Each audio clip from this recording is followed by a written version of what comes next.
చెప్తున్నటువంటి సిచ్యువేషన్ ఉంది. సో మొత్తం మీద ఇది హైదరాబాద్లో ముఖ్యంగా హైదరాబాద్లో సో ప్రధానంగా సికింద్రాబాద్, మల్కాజ్గిరి, చేవెళ్ల, హైదరాబాద్ ఈ 4 లోక్సభ సెగ్మెంట్లో పోలింగ్ సరళికి సంబంధించినటువంటి అప్డేట్స్. సో ఓవరాల్గా హైదరాబాద్లో ఒక ఆనవాయితీ అంటూ ఉంటుంది. సో ఎప్పుడు ఏ ఎన్నిక జరిగినా లోక్సభకు కానీ అసెంబ్లీకి కానీ ఎప్పుడు జరిగినా 50% మించినటువంటి పరిస్థితి. సో ఈసారి సో ఆంధ్ర ప్రాంతానికి సంబంధించినటువంటి ఓటర్లు పెద్ద సంఖ్యలో ఏపీకి వెళ్ళినటువంటి నేపథ్యంలో సో సాయంత్రానికి ఏ మేరకు పోలింగ్ పర్సెంటేజ్ నమోదవుతుంది, ఒకవేళ అది 50% లోపుగా ఉన్నా కానీ ఒక రకంగా రికార్డుగానే మనం చెప్పుకోవచ్చు.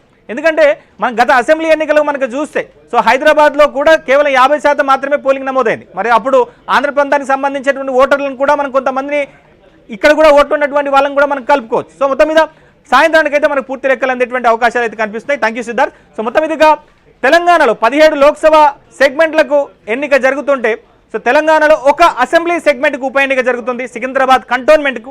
సో లాస్య నందిత ఎమ్మెల్యే మరణం తర్వాత లాస్య నివేదితను అక్కడ ప్రస్తుతం బీఆర్ఎస్ పార్టీ నుంచి ఎమ్మెల్యేగా అక్కడ నిలబెట్టారు. సో ఓవరాల్గా సికింద్రాబాద్ కంటోన్మెంట్కి ఉప ఎన్నిక సందర్భంగా అసలు అక్కడ ఎట్లా జరుగుతుంది, పోలింగ్ ఏ విధంగా ఉంది, మా ప్రతినిధి హేమ ఉన్నారు. సో హేమ, సో సికింద్రాబాద్ కంటోన్మెంట్కి సంబంధించి ఉప ఎన్నిక జరుగుతోంది. సో అక్కడ పోలింగ్ ఏర్పాట్లు ఎట్లా చేశారు, సో మధ్యాహ్నం దాదాపుగా ఇప్పుడు 1 గంట పైగా కావస్తుంది. సో ఓటర్లు ఏ విధంగా వచ్చారు, సో సాయంత్రం వరకు అంటే 6 గంటల వరకు కూడా పోలింగ్ జరిగేటువంటి అవకాశాలు ఉన్నటువంటి నేపథ్యంలో సో అక్కడ ఓటర్ల నుంచి ఎట్లాంటి స్పందన వస్తుంది?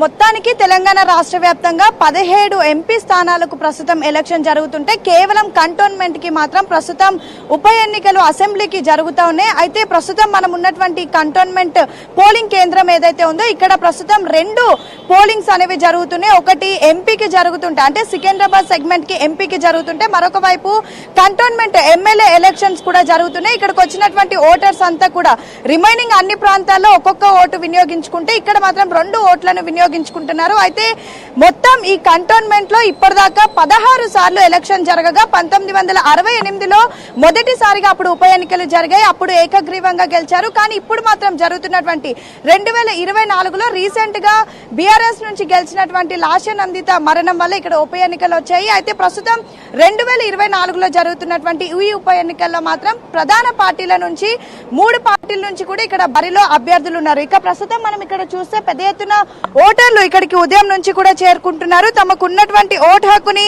వినియోగించుకుంటున్నారు. అయితే ప్రస్తుతం ఇక్కడ ఉన్నటువంటి కంటోన్మెంట్ నియోజకవర్గం ఏదైతే ఉందో ఇక్కడ దాదాపు 2,51,000కి పైగా ఓటర్లు అయితే ఇక్కడ ఉన్నారు. అయితే అందులో మనం చూసుకుంటే పూర్తిగా 1,25,738 మంది పురుషులు, 1,25,627 మహిళలు ఉన్నారు. అదేవిధంగా మొత్తం ప్రస్తుతం కంటోన్మెంట్ కి జరుగుతున్నటువంటి ఉప ఎన్నికలకు 113 కేంద్రాల్లో 232 పోలింగ్ సెంటర్స్ ని కూడా ఏర్పాటు చేశారు. అయితే ప్రస్తుతానికి ఇక్కడ ఎలక్షన్స్ అనేవి చాలా పీస్ఫుల్ గా జరుగుతున్నాయి. ఇక ఆఫ్టర్ దాదాపు 1 అవుతున్నటువంటి సందర్భంలో చాలా ఎండగా ఉన్నటువంటి నేపథ్యంలో ఈ రోజు ఉదయం వరకు కూడా ఇక్కడ పోలింగ్ అనేది చాలా జోరుగా కొనసాగింది. ఒకవైపు ఎంపీకి మరొక వైపు ఎమ్మెల్యేకి జరిగినప్పటికీ ఇప్పుడు మాత్రం పోలింగ్ అనేది చాలా స్లోగా జరుగుతుంది. ఎందుకంటే ఎండ తీవ్రత ఎక్కువగా ఉన్నటువంటి నేపథ్యంలో ఎక్కువగా ఓటర్స్ రావడం లేదు. ఇక ఎలానో ఈసారి ఎలక్షన్ కమిషన్ దాదాపు 1 గంట మరొక గంట పాటు పెంచి 6 గంటల వరకు సమయం ఇచ్చింది. కాబట్టి ఈవినింగ్ వరకు కూడా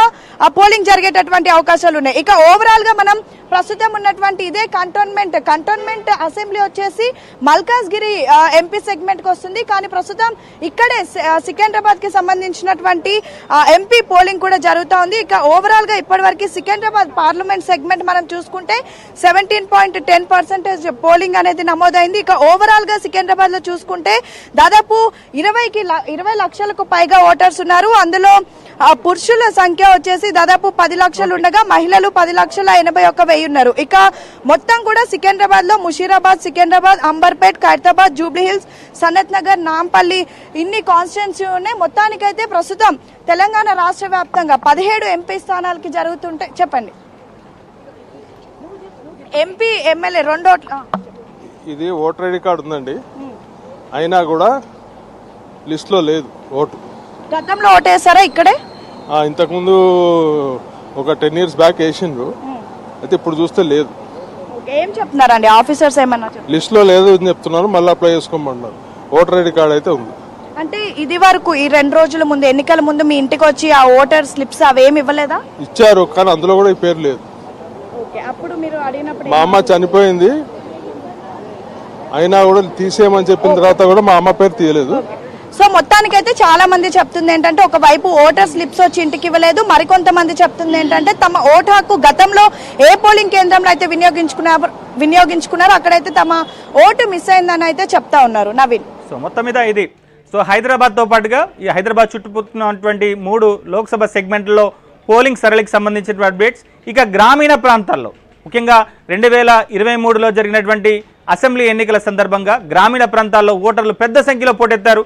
సో ఈసారి కూడా గ్రామీణ ప్రాంతాల్లో ఓటర్లు పెద్ద ఎత్తున ఉత్సాహంగా ముందుకు వస్తున్నటువంటి పరిస్థితి కనిపిస్తుంది. ఒక జహీరాబాద్లోనే దాదాపుగా ఉదయం 11 గంటల వరకే 32% పైగా పోలింగ్ నమోదైంది. ఖమ్మంలో అలానే ఆదిలాబాద్ లాంటి జిల్లాల్లో కూడా పెద్ద సంఖ్యలో పోలింగ్ నమోదైనటువంటి పరిస్థితి. సో